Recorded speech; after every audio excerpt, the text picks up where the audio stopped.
Reliance group కు చెందిన Jio platforms త్వరలోని IPO దిశగా అడుగులు వేస్తున్నట్లు సమాచారం.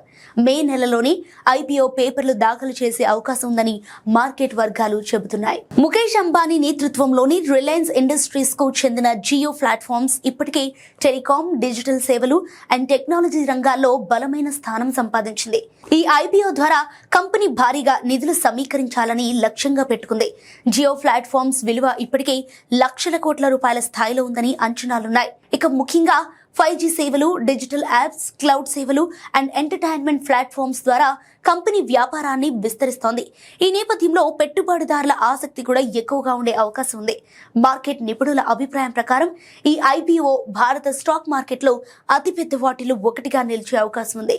గతంలో జియోలో ఫేస్బుక్, గూగుల్ వంటి గ్లోబల్ కంపెనీలు పెట్టుబడులు పెట్టడం కూడా విశ్వాసాన్ని పెంచింది. అయితే మార్కెట్ పరిస్థితులు, నియంత్రణ అనుమతులు మరియు పెట్టుబడిదారుల స్పందన ఈ ఐపీఓ విజయాన్ని నిర్ణయిస్తాయి. ప్రస్తుతం మార్కెట్ కొంత అస్థిరంగా ఉన్నప్పటికీ జియో బ్రాండ్ బలం పెద్ద ప్లస్ గా భావిస్తున్నారు. మొత్తానికి జియో ప్లాట్ఫామ్స్ ఐపీఓ భారత పెట్టుబడి మార్కెట్లో కీలక మైలురాయిగా మారే అవకాశం ఉంది.